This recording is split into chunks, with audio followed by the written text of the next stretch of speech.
வணக்கம், good morning, happy morning, wonderful morning. இன்னைக்கு என்ன டாபிக் எடுத்துகிட்டு வந்திருக்கான் வினோத்னு பார்ப்போம்.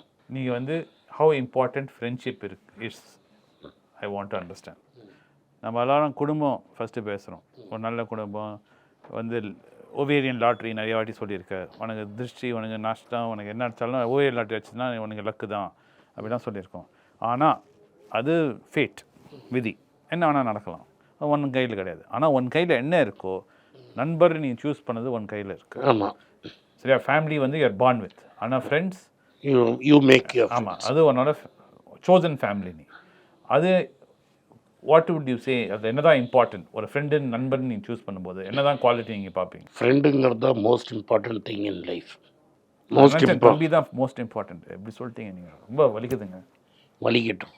ஐயோ, friend in need is friend in deed அப்படிம்பாங்க.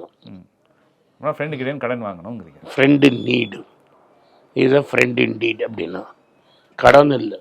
ஆமாம், உனக்கு வாழ்க்கையில் என்ன கட்டத்தில் இருக்கும்போது கூட நிற்கிறவன் வந்து லைஃப்பில் அவன் தான் நிஜமான ஃப்ரெண்டும்பாங்க. அதனால் ஃப்ரெண்ட்ஷிப்புங்க some of most iconic companies today have been between two friends. அது பார்த்தீங்கன்னா மோஸ்ட் ஃபேமஸ் இங்கே ஐடி இண்டஸ்ட்ரி ஆரம்பித்ததே வந்து சிலிக்கான் வேலியோட ஸ்டார்டிங் பாயிண்ட் வந்து ஹெச்பியோட கராஜ் தான் சொல்லுவாங்க. சொல்லியிருக்கீங்க முன்னாடி. ஹியூவர்ட் அண்ட் பெக்கார்ட்னு 2 பேர் இருந்தாங்க. அந்த ஹியூவர்ட்டும் பெக்கார்டும் ஜாபில் மீட் பண்ணி ஃப்ரெண்ட்ஸாக இருந்து டுகெதர் வேலைக்கு போகலைன்னா இன்றைக்கி வந்து ஹெச்பியே இருக்காது. அதே மாதிரி பாப் நாய்ஸ்னு ஒருத்தர் இருந்தான். அவனும் கார்டன் மூரும் ஃப்ரெண்ட்ஸு. கார்டன் மூரோட சபார்டினேட் அண்ட் ஃப்ரெண்டு வந்து ஆண்டி க்ரோ, க்ளோஸ் ஃப்ரெண்ட்ஸு. இந்த 3 பேர் தான் இன்டெலோட main brains behind Intel. Paul ஆலனும் பில் கேட்ஸும் ஃப்ரெண்ட்ஸாக இல்லைன்னா மைக்ரோசாஃப்ட் இல்லை. சார்லி மங்கரும் வாரன் பஃபட்டும் ஃப்ரெண்ட்ஸாக இல்லைன்னா பெர்க்ஷயர் ஹாத்வே இல்லை. இது மாதிரி என்னால் சொல்லிகிட்டே போக முடியும், அடிக்கின்றே போக முடியும். ஃப்ரெண்ட்ஷிப்புங்கிறது வந்து ரொம்ப முக்கியம். Because I may not sync with my brother, I may not sync with my sister or my cousins, but you can sync. But anyway I let it go. You can sync with friends. சிங்க்னா என்ன அர்த்தம்? சிங்க்னா your in thoughts are synchronised. இன்னும் explain பண்ணோம்னா, நான் வந்து என் ஃப்ரெண்ட்டை 10 வருஷம் பேசாமல் இருக்கலாம். எனக்கு தெரியுது எப்படி சொல்கிறீங்கன்னு. இந்த கிரிக்கெட்டில் இன்னொன்று பக்கத்தில் வாடா வாடான்னு சொல்லுவாங்கல்ல, சிங்கிள்ஸ் எடுக்க ரன் சொல்லாமல் இருக்கிறதுக்கு சிங்க்ரனைஸ் தாட்ஸ். அதாவது ஒரு தாட்ஸ் இருக்கும். இப்போ நானும் திலீப்பும் பேசினோம்னு வச்சுக்கோ, 10 வருஷம் கழிச்சு பேசலாம். திலீப்னா யாரும் தெரியாது, ஆனந்தோட நம்பர் 1 க்ளோஸ் ஃப்ரெண்ட், பிரதர் மாரி எங்களுக்குலாம். ஸோ நான் இப்போ ஃபோன் எடுத்து பேசினேன்னா 10 வருஷம் கழிச்சு கூட வீக்கெண்ட்ஸில் ஒன்றுமே ஆகாத மாதிரி we can start talking. அதே மாதிரி ஃப்ரெண்ட்ஷிப்புங்கிறது அதுதான். எங்கள் அப்பாவுக்கு 2 ஃப்ரெண்டு, நம்மளுக்கு 2 ஃப்ரெண்டு இருந்தார். ஒன்று ஏகாம்பரம், அந்த ஜம்ஷெட்பூர். நம்ம சவுதியில் இருந்தோம். ஒரு 20 இயர்ஸ் கழிச்சு அவரை பார்த்தா ஒன்றுமே ஆகாத மாதிரி 2 பேர் பேசிட்டு இருந்தாங்க. சரி, இவராவது ஜம்ஷெட்பூரில் பார்த்தாரு. இன்னொரு ஃப்ரெண்ட் இருந்தான். அவர் வந்து ஸ்கூலில் 2 பேரும் சேர்ந்து படித்தாங்க. வேலூரில் வெங்கடேஸ்வரா மேடம் ஸ்கூல்லையும் போலீஸ் காலேஜ்லேயும் படித்தாங்க. அவர் வந்து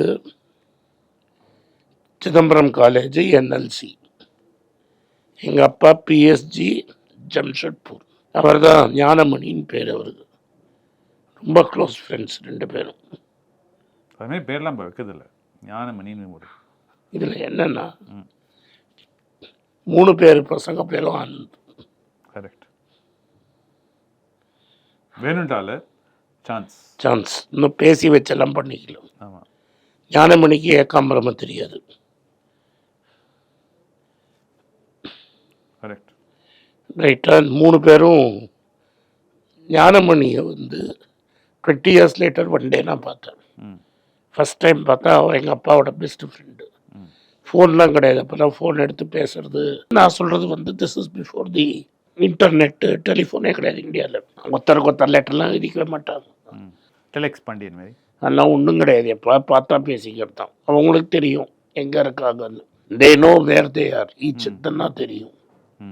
அப்படியே எப்போ வேணால் பேசிப்பாங்க ஒருத்தருக்கு ஒருத்தர். இதில் ஒரு டவுட் ஒன்று இருக்குது. நம்ம ஸோ ஃப்ரெண்ட்ஸ் இதுதான் ஃப்ரெண்ட்ஸ், இப்படி தான் இருப்பாங்க. அந்த ஃப்ரெண்ட்லேயே ஒரு டவுட் இருக்குது எனக்கு. நீங்கள் சொல்கிற ஃப்ரெண்ட்ஸ்லாம் வந்து அதே ஏஜ் குரூப்பில் இருக்காங்க, அது முக்கியமா? இல்லை ஒரு வயசான தாத்தா எனக்கு ஃப்ரெண்டாக இருக்கலாமா? ரத்தன் டாட்டாக்கு சாந்தரு நாயுடுன்னு ஒரு ஃப்ரெண்ட் இருந்தான். கரெக்ட், நல்ல எக்ஸாம்பிள் அது. Age gap is huge. ஆமாம் அவனுக்கு 25 வயசு, அவருக்கு 86 வயசு, ஆமாம் 60 வயசு கேப். பஃபெட்டுக்கும் கேட்ஸுக்கும் ரொம்ப குட் ஃப்ரெண்ட்ஷிப்பு. ம் இவனுக்கு 62 வயசு, அவருக்கு 94 வயசு. 92 and 62. ம் டு அ பாயிண்ட் ஒரு சமயத்தில் பெர்க்ஷயர் ஹேத்வேயோட டைரக்டராக இருந்தார். அந்த ஃப்ரெண்ட்ஷிப் பற்றி ஒருத்தன் புக்கே எழுதியிருக்கான். நம்ம ஈலான் மஸ்க்கும் ட்ரம்ப்பும் தான் ஃப்ரெண்ட்ஸாக இருந்தாங்க, அவனுக்கும் நிறைய டிஃப்ரெண்ட். அது 2 நாளில் அடிச்சுன்னு போயிட்டான். இதெல்லாம் நான் சொல்கிறது 20 வருஷம் 30 வருஷம் ஃப்ரெண்ட்ஷிப். பப்ளிக்கில் ஒருத்தர் பேசிக்க திட்டிக்கவே மாட்டாங்க. அவங்களுக்குள்ள டிஃப்ரென்சஸ் ஒப்பீனியன் இருக்காதுன்னு கிடையாது. அந்த டிஃப்ரென்சஸ் பற்றி உனக்கு தெரியவே தெரியாது. ஆனால் இது வந்து ஹியூமன் பீயிங்ஸ் மட்டும் தான் ஃப்ரெண்ட்ஸாக இருக்கலாமா? ஒரு நாய் வந்து ஃப்ரெண்டாக இருக்கலாமா? அனிமல்ஸை பற்றி நீங்கள் பேசலைன்னா, பட் நான் சொல்கிறேன் உனக்கு தட் இஸ், ஏன்னா மேன்ங்கிறது வந்து social animal. We are part of a tribe. இப்போ இந்த ஃப்ளாட் கல்ச்சர்லாம் வந்துருச்சுல்ல, ஈவினிங் பசங்க சேர்ந்தே விட மாட்டேங்கிறாங்க. நான் இப்போ பார்க்குறது எனக்கு பெரிய ஷாக் என்னென்னா, 20 வருஷமாக நான் பார்த்துட்டு இருக்கிறது slowly it's getting worse. Correct. பசங்க இறங்கி விளையாடுறதுங்கிறதே போயிடுச்சு. காணும், இப்போ பசங்களே காணும். ஒன்று இருக்கிற பசங்க விளையாட மாட்டேங்கிறாங்க. ஆமாம், அந்த ஃபார்மேட்டிவ் இயர்ஸில் நீங்கள் விளையாடலன்னு ஃப்ரெண்ட்ஷிப்பே வளராது. Correct. Your best friends R Medu in school. இல்லாட்டா நீங்கள் கிரிக்கெட் அங்கே இங்கே விளையாடுறது. கிரிக்கெட் ஃப்ரெண்டு தனியாக இருப்பான். கரெக்ட். எனக்கெல்லாம் கிரிக்கெட் ஃப்ரெண்ட்ஸ் தனி, டிஏவி ஃப்ரெண்ட்ஸ் தனி, கில்லாதர்ஸ் ஃப்ரெண்ட்ஸ் தனி, ராமையா ஃப்ரெண்ட்ஸ் தனி, அப்புறம் ஜென்ரல் ஃப்ரெண்ட்ஸ் தனி. எல்லாருக்குமே என் ஏஜ் குரூப்பில் 4-5 செட் ஆஃப் ஃப்ரெண்ட்ஸ் இருப்பாங்க. பாம்பேயில் இருந்தாலும் ட்ரெயின் ஃப்ரெண்ட்ஸும் இருப்பான். ஆமாம், ஏன்னா டெய்லி 4 ஹவர் ட்ரெயினில் இருப்பான். கரெக்ட். ஸோ இந்த மாதிரி ஃப்ரெண்ட்ஷிப். நான் இன்னொரு கதை சொல்கிறேன் உனக்கு, எப்படி டெலிபதி வேலை செய்யும்னு. மன்மோகன் சிங்க்கு அப்போஸ்டல்ஸ்னு ஒரு புக்கு வந்திருக்கு. ஒரு 3 பேர் இந்தியாவிலேருந்து போய் ஒரே சமயத்தில் எக்கனாமிக்ஸ் படிக்கிறாங்க. 3 பேரும் பெரிய ஆளாகிறாங்க. அமர்த்தியா சென், மன்மோகன் சிங், பகவதி, ஜெகதீஷ் பகவதி 3 பேரும் கேம்பிரிட்ஜில் மீட் பண்ணுறாங்க. இதில் என்ன ஆகுதுன்னா, பகவதி அமெரிக்காவுக்கு போய் பெரிய ப்ரொஃபஸராகி செட்டில் ஆகிடுறாரு. மன்மோகன் சிங் இந்தியாவுக்கு வந்துடுறாரு. இந்தியாவில் வந்து this is much before he becomes prime minister. பியூரோக்ரஸியில் ஒரு இடத்துல ஏறின்னு போகிறாரு. இது ஒரு ஃபைனான்ஸ் மினிஸ்டராக இருக்கும்போது அது இருக்காது. மன்மோகன் சிங் வந்து ஃபேமஸ்லி டஸ் நாட் ரெக்கமெண்ட் என் பொண்ணுக்கு சீட்டு கொடுன்னு எவன்ட்டையும் போய் கேட்கவே மாட்டார். பொண்ணு என்ன பண்ணுவோன்னா, அப்பாக்கே தெரியாமல் தமன் சிங்க்கு ஒரு லெட்டர். தமன் சிங் வந்து கொலம்பியாவில் அப்ளை பண்ணுவோம். ஆக்சிடென்ட்லி ஜெயன் பகவதி வந்து அந்த வருஷம் இந்தியன் ஸ்டூடெண்ட்ஸோட அப்ளிகேஷன் ஃபார்ம் தான் பார்ப்போம். அப்போ பை சான்ஸ் அவன் தமன் சிங்னோன்னா, அப்பா பேர் யாருன்னு பார்த்தா மன்மோகன் சிங்னோன்னா ஃபார்ம் எடுத்து இந்த சைடு வச்சிட்டோம். கொடுக்கல சீட்டு கொடுத்துட்டான். நான் சொல்ல வந்தேன்னா, அப்புறம் இவனை கூப்பிட்டு திட்டினான். If you don't tell me, எனக்கு எப்படி தெரியும்? ஆக்சிடென்ட்லாம் என் கண்ணில் பட்டுது. படலைன்னா என்ன ஆகும்? சீட்டு கிடச்சிருக்காது. பட் அதுதான் நான் சொல்கிறேன் ஃப்ரெண்ட்ஷிப். ஆனால் அவர் கேட்கலையே. அவர் கேட்கல. அப்படின்னா ஃப்ரெண்ட்ஷிப் இல்லையே. ஃப்ரெண்ட்ஷிப் இல்லையே. ஃப்ரெண்ட்ஸ்னா நீங்கள் தான் சொன்னீங்க, டீலில் இருந்தால் பணம் அப்படி கூட்டுறா. அப்படி படம் இல்லை அது. அப்போ மன்மோகன் சிங் சொன்னானா, if she has merit she should get it. So இந்த பகவதி சொன்னான், போடா, அது பகவதி சொல்லியிருக்கான் இடத்துல, போடா முட்டாள்னு சொல்லிட்டு சீட்டை கொடுத்துட்டான். இதை எதுக்கு நான் சொல்ல வரேன்னா, they have so much telepathy and so much connections that you don't have to call up and say எனக்கு பண்ணு அப்படின்னு கேட்க. That is the kind of relationship friendship is all about. இப்போ இந்த சாந்தரு நாயுடு கேஸில் கார்னரில் லோன் வாங்கி தான் படித்தான். இவர் வில் எழுதிட்டார், அந்த லோன் அவன் கட்ட வேண்டான்னு. இந்த வீடியோ உங்களுக்கு பிடிச்சிருந்தா வீடியோவை லைக் பண்ணுங்கள், எங்கள் சேனலை சப்ஸ்கிரைப் பண்ணுங்கள், பெல் நோட்டிஃபிகேஷன் தட்டுங்க. இந்த வீடியோவை முடிஞ்சால் உங்கள் சொந்தக்காரங்களுக்கும் ஃப்ரெண்ட்ஸுக்கும் அனுப்புங்க. நன்றி, வணக்கம். வணக்கம். எனக்கு ஒரு விஷயத்தை அட்டென்ஷனுக்கு கொண்டு வந்திருக்காங்க. என்னோட ஏஐ ஜென்ரேட்டட் இமேஜை பார்த்து யாரோ ட்ரேடிங்க்கு பணம் கொடுத்து ஏமாந்துருக்காங்க. ப்ளீஸ், உங்களுக்கு நான் பல தடவை சொல்லிட்டேன், இப்பவும் சொல்கிறேன், நான் யார்கிட்டையும் பணம் டைரெக்டாக வாங்குறது இல்லை, அப்பாயின்மெண்ட் பார்க்குறதே கிடையாது. அதனால் என்னை பார்க்கலான்னு யாராவது காசு கேட்டாலும் இல்லைன்னு சொல்லிவிடுங்க. அடுத்தது ஒரு இமெயில் ஐடி இருக்குது, அதில் போட்டால் எங்கள் டீம் கான்டாக்ட் பண்ணுவாங்க. அது டைம் ஆகுதுன்னா வினோதோட இன்ஸ்டாகிராம் அக்கௌண்ட்டில் வினோத்திட்ட மெசேஜ் பண்ணுங்க. அவன் என் தம்பி, அதுலேயும் அவன் காசு கேட்க மாட்டான். காசு கேட்குறாங்கன்னா ஏமாறுறீங்க.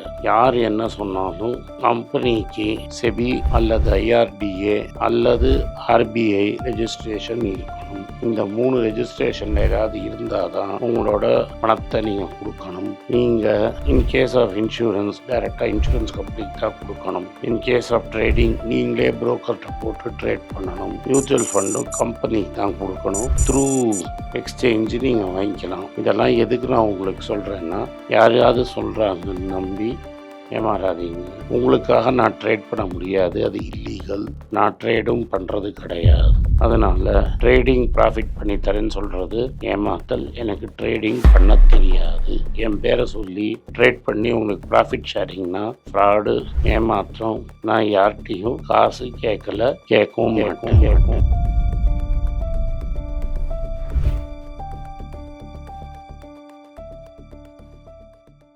உங்கள் பேராதரவுக்கு மிக்க நன்றி. நான் டோட்டலாக 5 புஸ்தகங்கள் எழுதியிருக்கிறேன். 3 வந்து ஆங்கிலத்தில் எழுதியிருக்கிறேன்.